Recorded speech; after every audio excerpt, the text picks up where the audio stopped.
Welcome to ChemVid. This is another special edition all about polarity.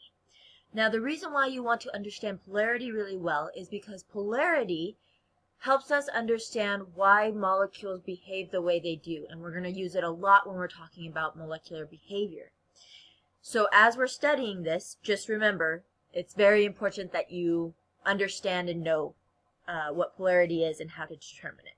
All right? So first off, let's define polarity. Polarity is a separation of charges within a molecule. So that means that within one molecule, you have a positive and you have a negative charge.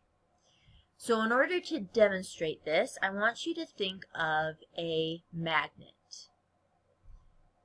Magnets have poles, okay? So magnets have a positive side and a negative side.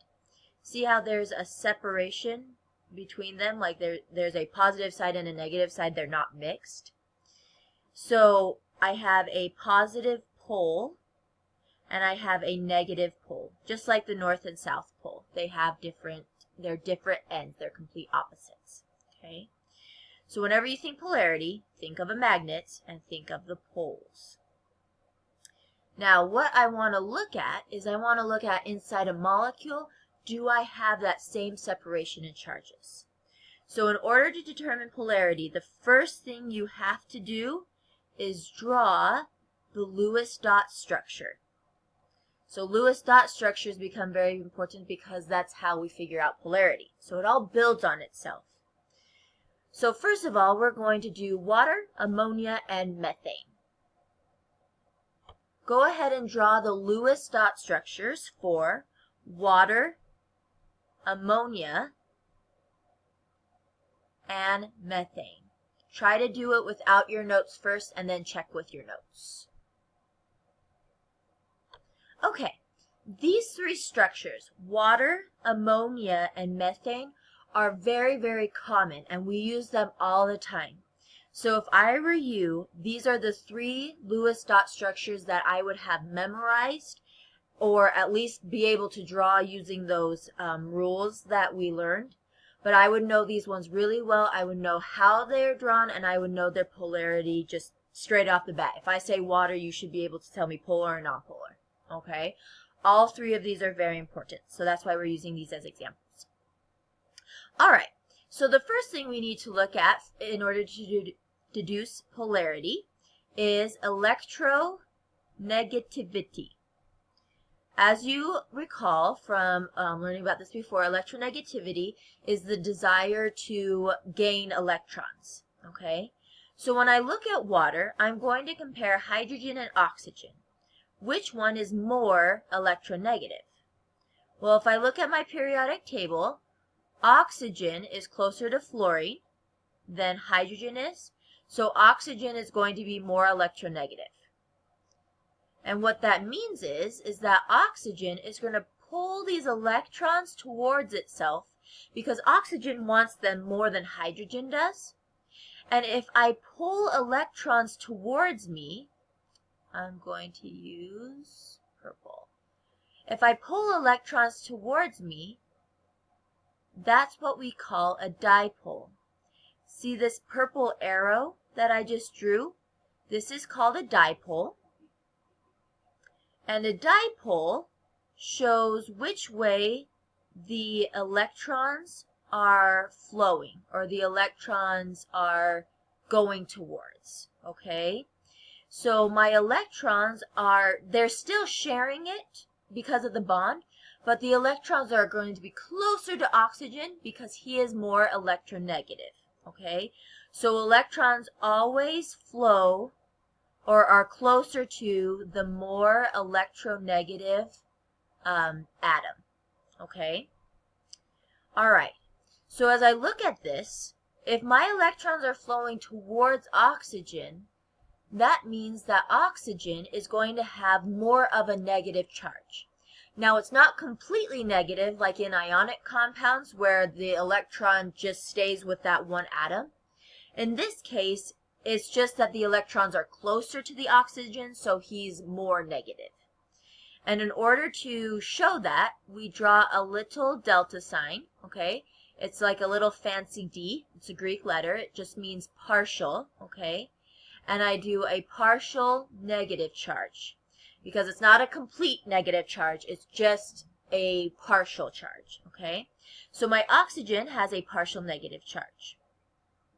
And then if I think about it, if my oxygen is pulling all the electrons towards itself and becoming negative, my hydrogens are losing electrons or losing that electron negativity.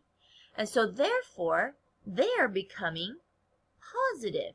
And so I'm going to draw that same little symbol, a delta, delta, positive, okay? So the delta means partial, and then it's a partial positive or a partial negative charge, okay? So as I'm looking at this, I have a negative charge, I have a positive charge. Now, remember the magnet. A magnet, if I look at a magnet, there is a positive charge and there is a negative charge, okay?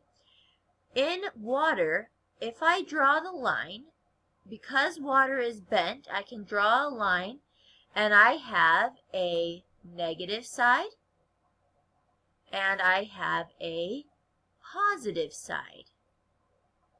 And so in this case, I just created a magnet, or I have different poles. So water, because it has the separation in charge, water is going to be polar. So one way to look at this is a separation in charge. If I have a negative on one side and a positive on the other side, and I can draw a line between them, then I have different poles, and so therefore I am polar, or the molecule is polar, I should say. Another way to look at it is because if I look at these dipoles, see how these dipoles are pointing in the same direction? That means we have dipoles that are adding up together, and that also means that it's polar. So two ways to look for polarity. I can either look at if there are two sides, a positive and a negative. Oops. Positive and negative. Or I can look at the dipoles, and if the dipoles add together, then your substance is polar. So those are the two ways you can detect to see if something is polar or not. Okay? So if I look over here, let's try ammonia. Ammonia is my next popular molecule that I need to know. So I'm going to do the same thing. The first thing I do is I look for electronegativity. So if I look on my periodic table, nitrogen is closer to fluorine, so therefore he's more electronegative, so he's going to be my partial negative charge. And therefore hydrogen is going to be my partial positive charge. Sorry for the close quarters on this guy, I wrote it too close. Then I need to see, since I'm trying to look to see if they're polar, I need to see if I can separate the charge. And in this case, nitrogen can be split like this, and I have a negative side and I have a positive side. Since I created that separation in charge, I know that this guy is going to be polar. So ammonia is also polar. The other way I can look at this is I can look at the dipoles. So along this bond, the electrons are going towards the most electronegative atom, which is nitrogen. And so I draw my dipoles. And if I look, all the dipoles are pointing in one direction. So they're adding themselves together, which means that I am polar. So either way, that's how you tell if something is polar. All right, methane is my next common one. So hydrogen or carbon, carbon is closer to fluorine, so I know that carbon is going to have my delta negative charge. and hydrogen has my positive charge. Okay, so you're always comparing the atoms to each other.